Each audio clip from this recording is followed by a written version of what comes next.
Atos dos Apóstolos, capítulo de número 2, versículo 42 e o versículo também de número 43. Os irmãos encontraram? Amém? Está escrito assim: e perseveravam na doutrina dos apóstolos, e na oração, e no partir do pão, e nas orações. Em cada alma havia temor, e muitas maravilhas e sinais se faziam pelos apóstolos. Meus irmãos, já faz algumas terças-feiras que nós estamos tratando de um assunto de suma importância na vida da igreja. Assunto este, infelizmente, pouco comentado em nosso meio, mas é um assunto de suma importância para nosso crescimento espiritual, principalmente para a nossa saúde espiritual, pois nós estamos vivendo dias onde muitas pessoas estão adoecendo, espiritualmente falando. Outros já estão a ponto de morrer, sem ter mais o fôlego da presença de Deus em sua vida, isso tratando de coisas espirituais. E nós estamos vendo, no decorrer desses ensinos, falando sobre doutrina. Doutrina, meus irmãos, é algo muito importante na vida da igreja, pois, infelizmente, hoje, nossos dias, as pessoas não estão gostando mais de doutrina. Mas, se nós formos estudar mais a fundo, nós vamos ver que doutrina é essencial para nós mantermos uma vida plena em Cristo Jesus. Você pode ver que aqui em Atos dos Apóstolos, quando foi pregada a primeira mensagem, através do apóstolo Pedro, a Bíblia diz que quase 3.000 almas se renderam aos pés do Senhor. Interessante que quando nós chegamos aqui no versículo 42, estas quase 3.000 almas, elas perseveravam na doutrina dos apóstolos, na comunhão, no partir do pão e nas orações. Observe que a primeira coisa que esses novos crentes, ou este povo que foi levantado por Deus agora na terra, a primeira coisa que eles perseveravam era na doutrina dos apóstolos. Interessante que no culto passado, vou recapitular para quem estava e aqueles que não estavam, para pegar o começo da história e compreender melhor o que nós temos para pontuar com cada um dos irmãos nessa noite. Doutrina, ela vem aí do grego didache. Didache, que significa instrução, ensino. Então, quando você lê que estas almas perseveravam na doutrina dos apóstolos, nada mais é do que estas almas perseveravam no ensino dos apóstolos, no ensino dos apóstolos, porque a palavra grega didache significa doutrina, ensino, e desta palavra deriva também mais duas palavras, ou mais dois termos, que vai fazer nós compreendermos melhor o que é doutrina. O primeiro termo é didático, que se refere ao ato de ensinar. Ou seja, quem aprende o ensino também dos apóstolos, automaticamente ele vai ter a autoridade de Deus para passar o conhecimento para frente. Ele vai ter a autoridade de Deus para ensinar os outros, os demais. Só que não fica somente nessa primeira terminologia, didático. Tem também a segunda, que o nosso Senhor e Salvador Jesus utilizou, que é didascalia. Didascalia significa o conteúdo do ensino. Ou seja, não é qualquer ensino que nós devemos aprender. Não é qualquer ensino que nós devemos passar também para frente. Tem que ser um ensino correto, um ensino verdadeiro, pautado na palavra de Deus. Então, doutrina é ensino. Quando nós aprendemos o ensino da palavra verdadeiramente, nós vamos ser aptos para ensinar aquilo que nós aprendemos. Nós não vamos conseguir ensinar aquilo que nós não sabemos. eu e você, nós só vamos conseguir passar para frente, para outras gerações, para outras pessoas, aquilo que nós aprendemos. Por exemplo, como é que eu vou ensinar alguém a dirigir um veículo se eu não sei dirigir? Como é que eu vou ensinar alguém como exercer uma determinada profissão se eu não sei fazer a mesma, executar? A mesma forma é o ensino da palavra de Deus. Nós primeiro aprendemos, ou seja, sentamos para aprender na doutrina dos apóstolos, que esse povo aqui sentou para aprender. Depois nós temos um meio correto de ensinar, ou seja, nós vamos ser aptos para ensinar. Mas esse ensino também não pode ser qualquer coisa. Abra sua Bíblia em Mateus capítulo 15, para você ver o que Jesus falou sobre esse negócio do ensino, sobre o conteúdo do ensino, ou a palavra didascalia, que vem do grego. Mateus capítulo 15, versículo 6 até o versículo 9. Nós tratamos isso aqui um pouquinho no culto passado, só estou voltando um pouquinho para a melhor compreensão dos irmãos. Mateus capítulo 15, versículo 6 ao 9. Olha o que estava acontecendo na época de Jesus.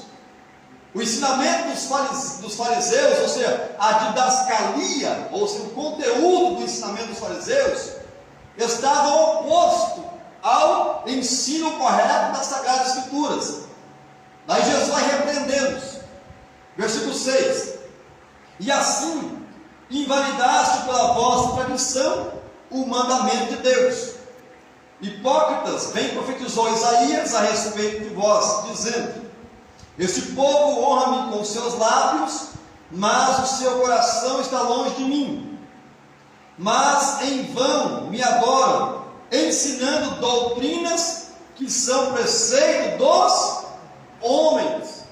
Os fariseus da época, os doutores da lei, estavam ensinando para o povo doutrinas de homens, e com isso eles estavam invalidando os mandamentos de Deus. E nós temos que ter muita cautela, para nós também nos dias atuais, no século 21, nós não sermos mais uns fariseus e escribas modernos, ensinar o povo doutrinas de homens, preceitos humanos, e deixar os mandamentos de Deus de lado. Jesus vai falar sobre o mesmo assunto em Marcos capítulo 7. Vamos um pouquinho mais à frente. Eu estou correndo um pouquinho na introdução, meus irmãos, para nós chegarmos ao conteúdo, ao cerne, do que Deus falou comigo nessa tarde, para passar ao coração da igreja. Marcos capítulo 7, vamos ver o versículo 5 ao 9.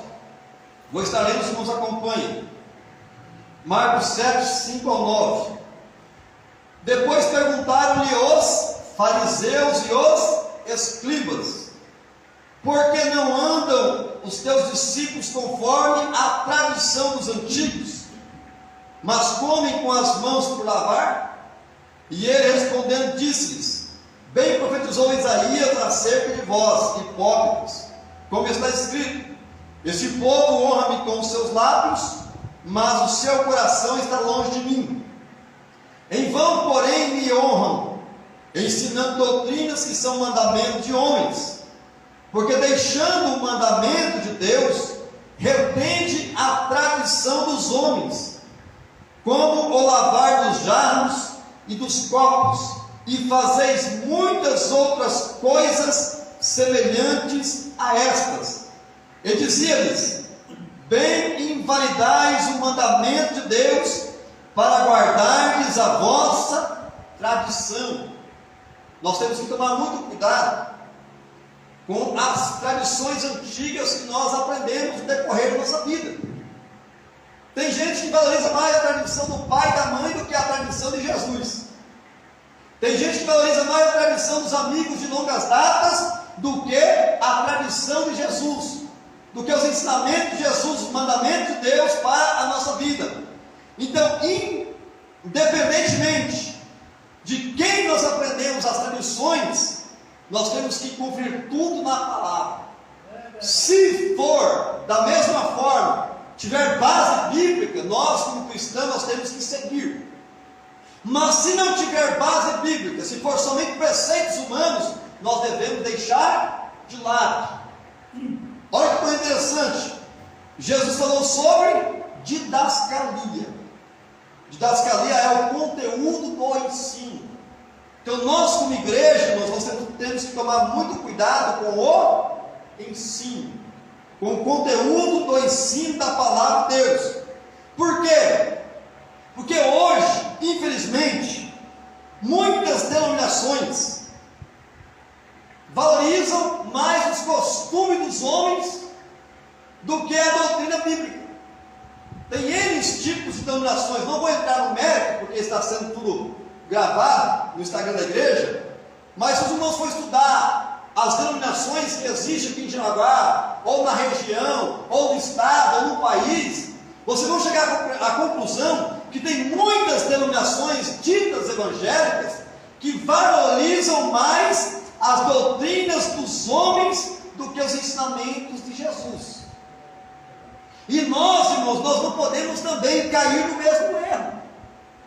Nós, como cristãos verdadeiros, genuínos, que estamos se esforçando para chegar nos céus, nós temos que valorizar, seguir os ensinamentos de Jesus e dos apóstolos. Obreiros que, por falta de um estudo sistemático da Bíblia, por preguiça muitas vezes de ler a palavra de Deus sistematicamente, são enganados por revelações de anjos. Eu já disse aqui no culto de ensino passado, só estou recapitulando. Tem muitos obreiros que dizem: olha, o anjo me revelou tal coisa, e agora daqui para frente vai ser assim, assim e assado. Tem base bíblica? É ensinamento de Jesus? É ensinamento dos apóstolos? Não, não é, então deixa de lado. O maior ensinamento que nós temos é aquele que Jesus deixou para nós e os discípulos, os apóstolos, deixaram também. Por isso que o próprio Deus diz: a Ele ouvi. Quem que é Ele? Jesus. Mas vamos continuar aqui.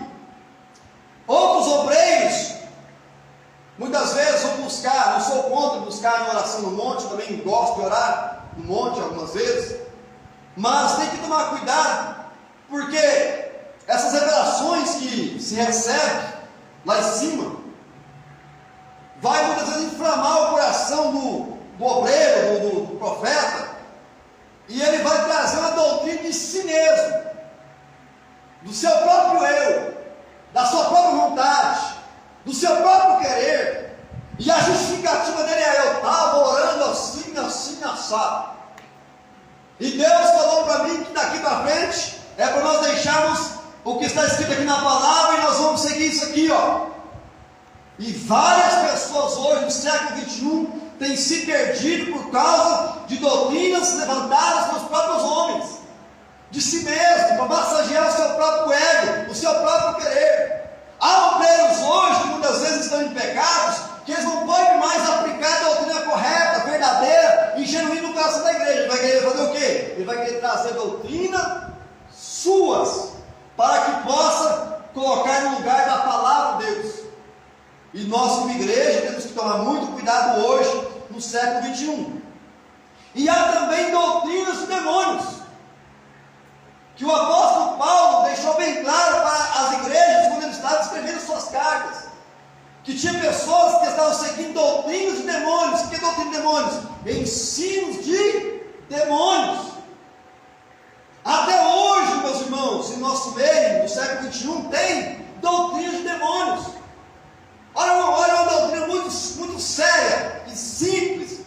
A doutrina bíblica para o batismo. O batismo é por imersão. Quem ensinou foi o próprio Jesus. Batizar em nome do Pai, do Filho e do Espírito Santo, batismo por imersão.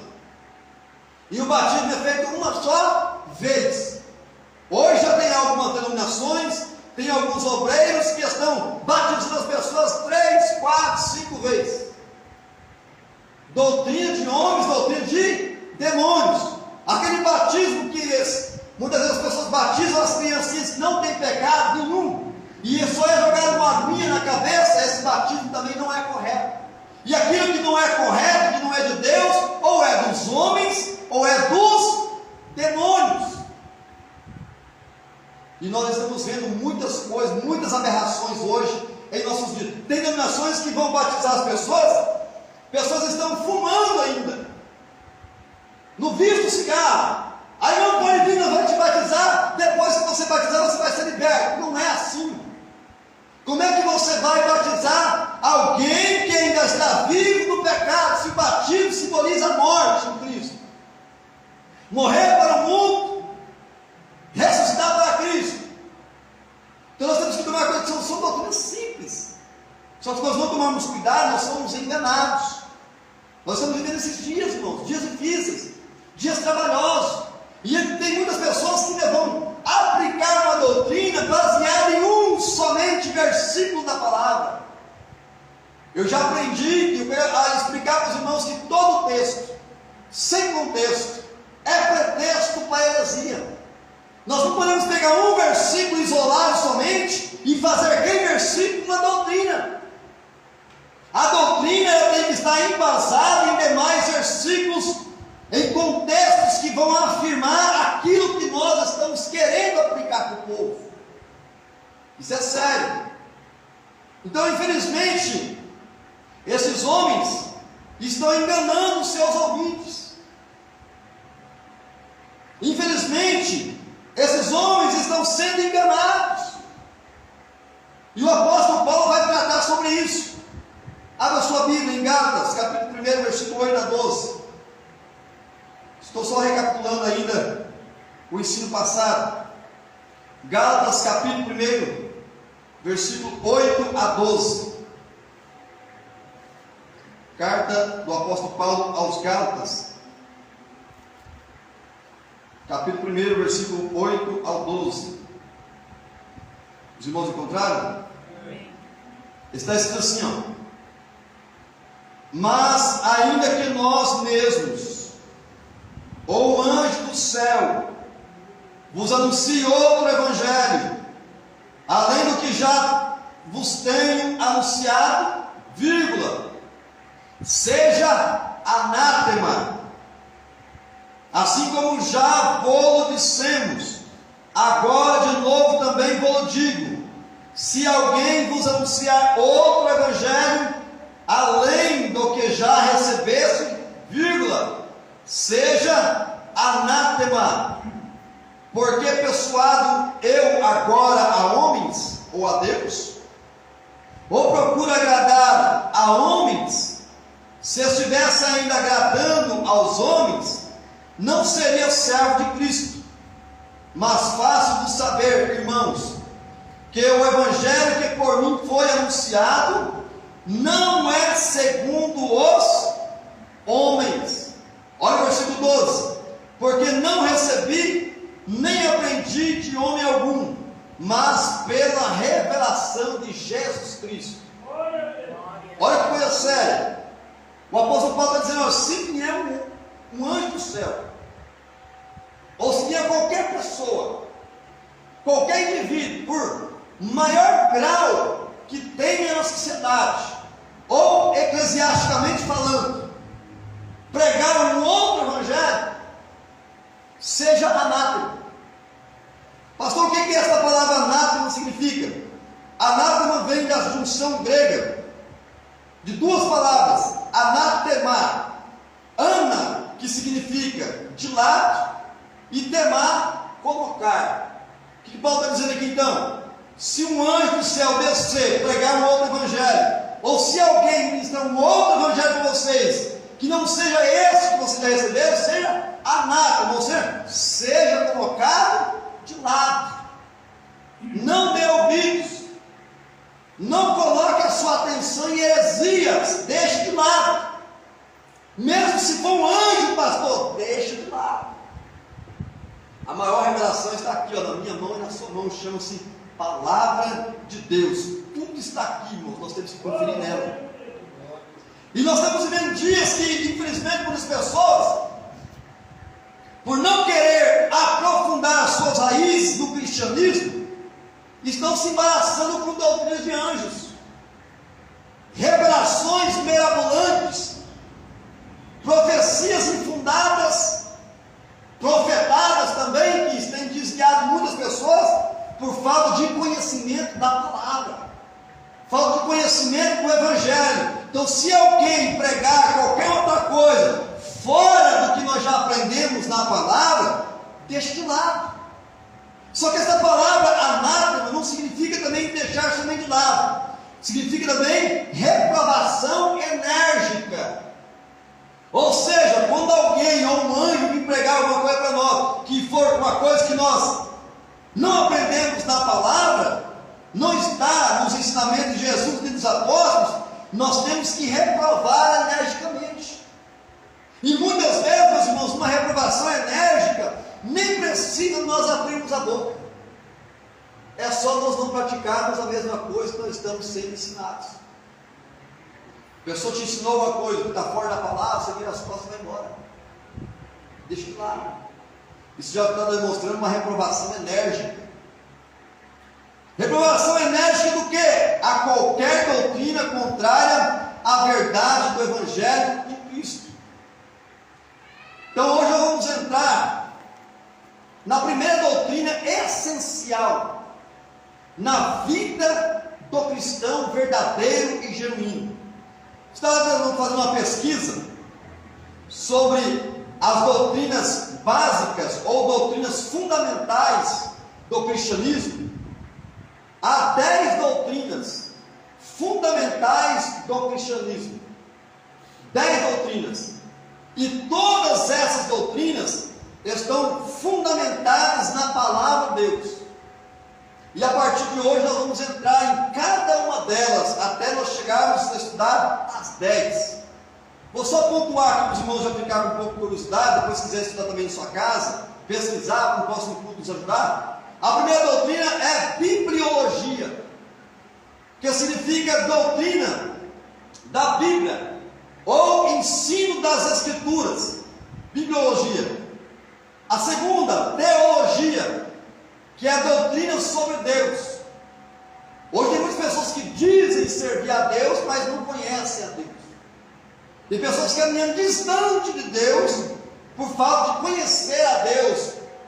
É claro que nós não vamos conhecer Deus em sua essência máxima, mas pela Bíblia Sagrada, nós vamos aprender muita coisa da parte dele. Terceira, cristologia, que é a doutrina de Jesus Cristo. A quarta, paracletologia, que é a doutrina do Espírito Santo. A quinta, antropologia, que é a doutrina dos homens. A sexta, hamartiologia, que é a doutrina do pecado. A sétima, soteriologia, que é a doutrina da salvação. A oitava, eclesiologia, que é a doutrina da igreja. A nona, angelologia, que é a doutrina dos anjos.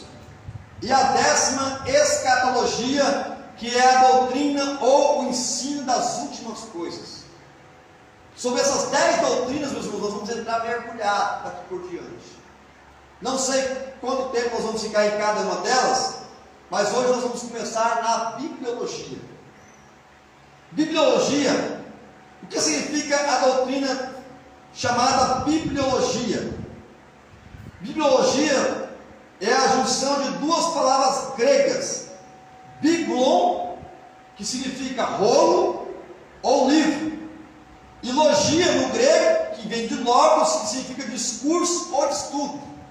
Então, bibliologia significa estudo da Bíblia, estudo do rolo sagrado, estudo das Escrituras. É através da bibliologia que nós vamos crescendo no conhecimento das Sagradas Escrituras.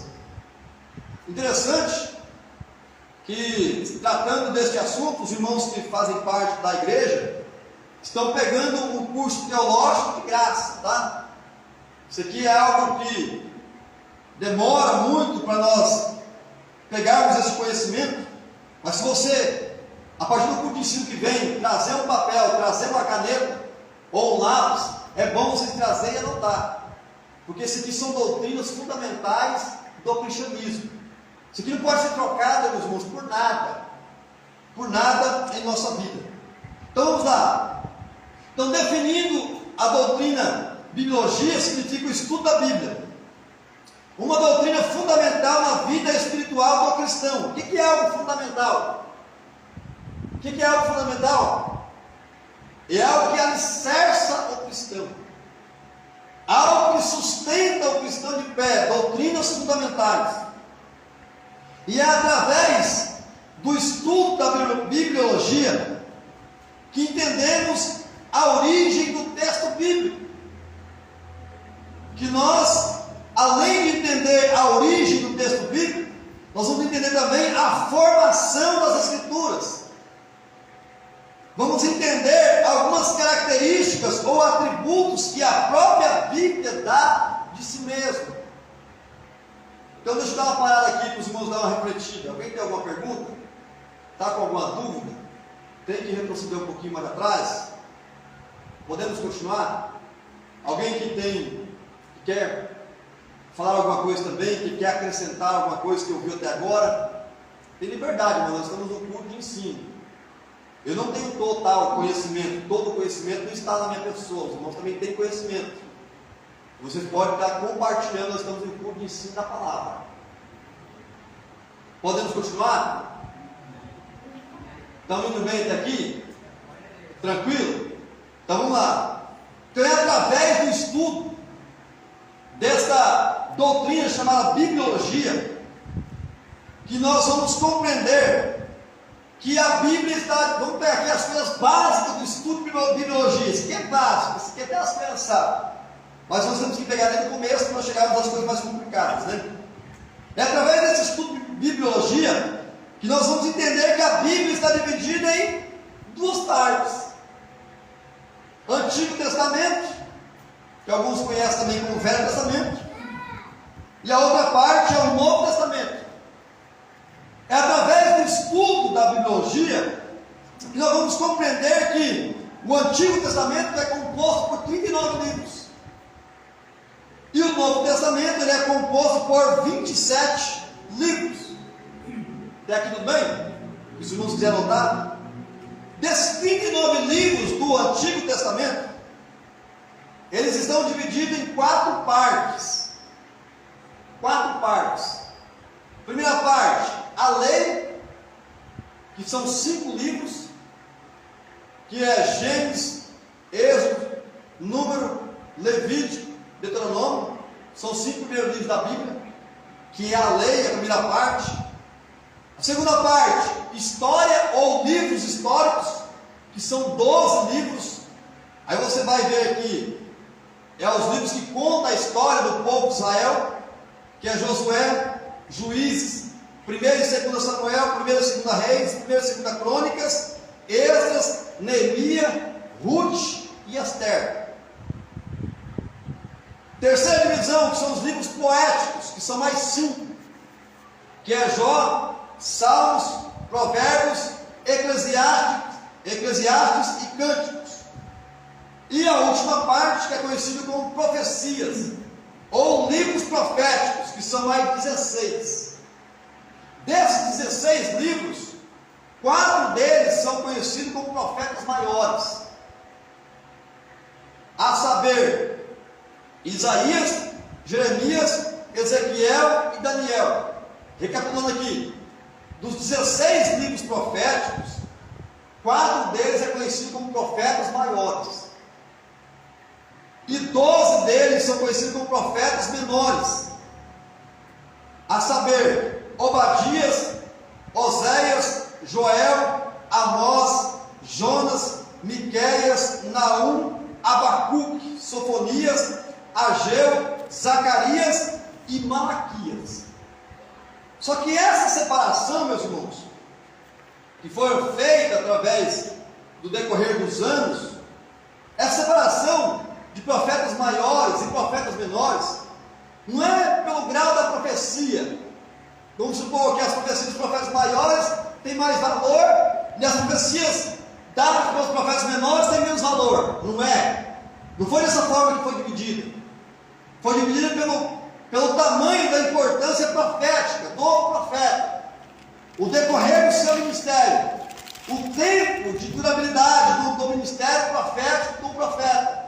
Você pode ver aqui, Isaías, Jeremias, Ezequiel e Daniel foram profetas que não profetizaram somente 5 anos, 10 anos, profetizaram um tempo mais prolongado. Por isso que eles são conhecidos como profetas maiores, e os outros como profetas menores. Se alguém contou, vai dizer assim: pastor, mas aí só tem 38 livros, isso falou que tem 39. É porque Jeremias, meus irmãos, escreveu também Lamentações de Jeremias, que ele está aí também englobado no livro dos profetas maiores, mas o autor dele foi o próprio Jeremias. Então são 39 livros do Antigo Testamento, e a divisão do Antigo Testamento, como que é divisão? É você pegar o assunto sistemático, você estudar ele por partes. Você quer estudar sobre a lei, você pega os 5 primeiros livros da lei. Aí você vai aprender o que era a lei naquele tempo. Se você quiser aprender sobre a história do povo de Israel, aí você vai pegar os 12 livros históricos. Você vai aprender um pouco mais sobre a cultura do povo da época, as tradições que muitas vezes depois lá na frente Jesus reprovou, os costumes do povo. Aí se você quiser ler livros poéticos, aí você vai em Jó, Salmos, Provérbios, Eclesiastes e Cânticos. Mas se você quiser estudar as profecias bíblicas, que isso aqui palpita no coração de muitos crentes, as profecias que já se cumpriram, as que estão se cumprindo agora, ou as que ainda vão se cumprir, aí você tem que estudar os livros proféticos. Até aqui tudo bem? Tudo bem, meus irmãos? Então vamos lá. Então essa aqui é a divisão do Antigo Testamento. Agora vamos pegar a divisão do Novo Testamento. O Novo Testamento também está dividido em 4 partes. A primeira parte conhecida como os Evangelhos. Quem sabe dizer para mim quais são os Evangelhos?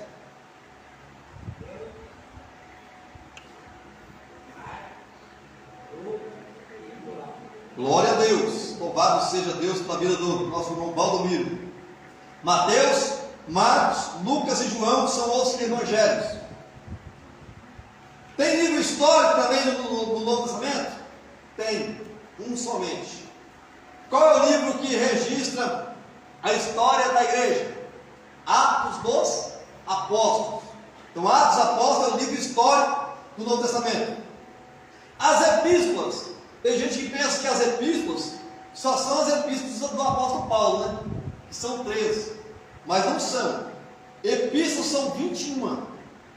13 do apóstolo Paulo, a saber, Romanos, 1 Coríntios, 2 Coríntios, Gálatas, Efésios, Filipenses, Colossenses, 1 Tessalonicenses, 2 Tessalonicenses, 1 Timóteo, 2 Timóteo, Tito e Filemão. Essas são as 13 epístolas ou 13 cartas escritas pelo apóstolo Paulo. E tem mais 8 epístolas que são conhecidas como epístolas gerais, que é a carta aos Hebreus, Tiago, 1 Pedro, 2 Pedro, 1 João, 2 João, 3 João e Judas. Então aqui está as 8 epístolas conhecidas como epístolas gerais, ou cartas gerais. Até aqui tudo bem? E a última separação do Novo Testamento é o livro profético, conhecido como o livro de Apocalipse. O livro do Apocalipse é o único livro profético do Novo Testamento. Interessante que quando você vai estudar sobre o livro do Apocalipse, ali você vai ver as profecias que já se cumpriram, algumas que estão se cumprindo e outras que vão se cumprir no futuro. Olha, você vê tanto que essa doutrina chamada bibliologia é importante para o nosso conhecimento. É através do estudo da bibliologia que nós vamos entender que a Bíblia foi escrita por 40 escritores. Eu não disse autores, tá? Eu disse 40 escritores, porque autor só tem um. Daqui a pouco nós vamos dizer quem é o autor. E a Bíblia, meus irmãos, não foi escrita com 2 anos, com 5 anos, com 10 anos, ou com 100 anos. A Bíblia, toda ela, foi escrita no período aproximadamente de 1.600 anos. Agora você imagina, 1.600 anos, de uma geração está passando outra geração. Então significa que os escritores não viviam no mesmo tempo, na mesma época. Eles não viviam também na mesma região, nas mesmas cidades.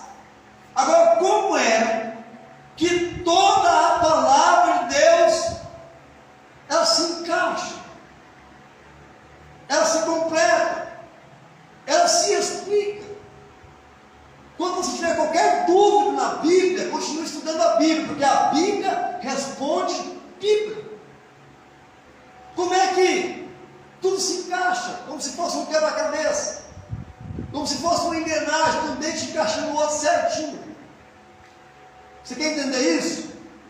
Abra sua Bíblia em 2 Pedro, segunda carta do apóstolo Pedro, capítulo 1. Segunda carta do apóstolo Pedro, capítulo 1,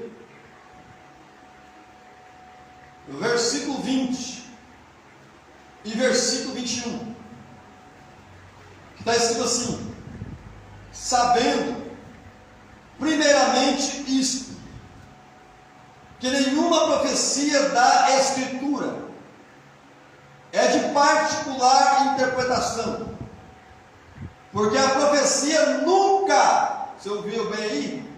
Nunca foi produzida por vontade de homem algum. Pastor, mas foi os homens que escreveu, hein? Mas não foi da vontade deles, não foi o que eles quiseram escrever, porque há muitos ímpios, né? Principalmente quando nós vamos evangelizar nas ruas, quando você começa a falar a palavra para eles, assim, a Bíblia foi escrita pelos homens. Está certo, foi escrita mesmo pelos homens. Mas vamos lá. Mas os homens santos, não foi qualquer homem também não. Aqui já tem uma separação muito grande. Homens santos, que significa santo? Separado, consagrado, escolhido por Deus. Homens santos de Deus falaram, mas não é porque eles eram homens santos, escolhidos por Deus, separados por Deus, que a inspiração era deles. Olha o final do versículo: falaram inspirados pelo Espírito Santo. Observe que o Espírito aqui está em letra maiúscula, não está em letra minúscula. Então não foi o próprio Espírito do homem que projetou as doutrinas que ele queria e escreveu a Bíblia. Não, aqui está falando Espírito Santo com letra maiúscula. Então nós entendemos bem claro que toda a Escritura, que toda a profecia foi escrita pelos homens, e foi 40 escritores. Só que não foi qualquer homem, foram homens santos de Deus, homens separados, homens verdadeiros, homens genuínos, homens testados por Deus e aprovados por Deus. E não é porque eles também foram testados por Deus, aprovados por Deus, que eles falaram de qualquer coisa, de qualquer maneira. A inspiração veio do Espírito Santo. Isso traz-nos a entender que o próprio Espírito Santo colocou todo o ensinamento na mente dos escritores, e conforme eles iam aprendendo de Deus, eles iam escrevendo aquilo que eles estavam ouvindo da própria parte do Senhor. Por isso, meus irmãos, que a Bíblia ela é infalível. Eu e você podemos falir, errar, mas você pode ver, na Bíblia não contém erro. Quando nós pensamos que a Bíblia está errada em alguma coisa, é porque nós ainda não chegamos àquele conhecimento ainda que nós compreendemos. Ela é infalível. A Bíblia, quando nós vamos pesquisar a mesma com mais profundidade, nós vamos chegar à compreensão que na Bíblia tem ensinamento para tudo que que é necessário para o homem alcançar a sua salvação. Na Bíblia tem. Já disse aqui, vou repetir essa noite, porque está aí no contexto do ensino. Na Bíblia tem ensinamento, ou inspiração de Deus, de como nós devemos educar os nossos filhos. Está na Bíblia. Educar os adolescentes, educar os jovens. Na Bíblia tem ensinamento para os casais, de como se viver um casamento que agrada a Deus. Na Bíblia tem ensinamento para a família, de como se comportar diante de Deus, diante da sociedade, para que essa família seja forte. Você sabe por que está tendo muito problema hoje na sociedade? Quem trabalha na área de segurança pública sabe o que eu estou dizendo. Porque tem muito problema hoje na sociedade. Porque as famílias estão fracas. As famílias estão doentes. E pais doentes vai produzir filhos doentes. Doentes emocionais, doentes espirituais. É por isso que hoje tem tanta criminalidade. Por quê? Porque os pais não estão ensinando seus filhos no caminho que eles devem andar. Pastor, qual que é o caminho? Qual que é o ensinamento? Está lá em Efésios capítulo 6, versículo 4. Mas criai os vossos filhos na doutrina e na administração do Senhor. Vou puxar aqui um pouquinho a nossa orelha de crente, tá? A minha também. Nós, como cristãos.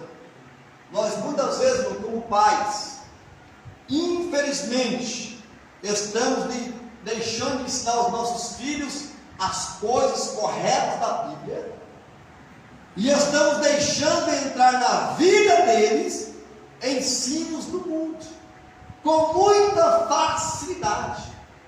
E eu vou te provar, através de um celular, através de uma televisão, através de um computador, através de um videogame, e nós vamos deixando de ensinar aquilo que os nossos filhos precisam para alcançar também a sua salvação.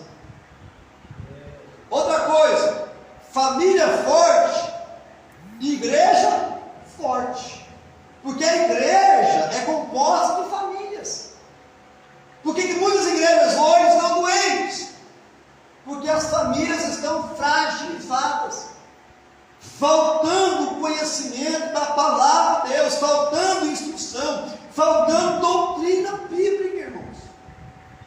Por isso que hoje nós vemos em nosso meio, no meio da igreja, muitos adultérios, prostituições, vaidades e N tipos de coisa mais que está entrando para o nosso meio. Trazendo mais claro, o mundanismo está entrando para dentro da igreja. Falta de quê?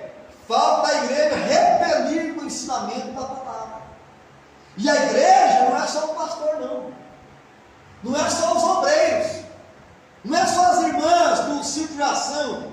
Não é só regente, dirigente. Igreja somos todos nós que estamos em Cristo Jesus, o nosso Senhor e Salvador. Então nós temos que valorizar o ensino da palavra de Deus. Nós temos que valorizar a doutrina. Voltando aqui ao versículo que nós começamos no culto de hoje, Atos dos Apóstolos, capítulo número 2. Atos dos Apóstolos, capítulo 2, versículo 42. Já estou encerrando já. No próximo culto nós continuamos. Atos 2, 42 está escrito: e perseveravam na doutrina dos apóstolos, e na comunhão, e no partir do pão, e nas orações. E o que isso produzia na vida deles? Olha aqui: em cada alma havia temor. Irmãos, sem o ensinamento da palavra, não há produção de temor no nosso coração. Sem nós sabermos o que é certo e o que é errado, nós não vamos ter discernimento para escolher a coisa certa.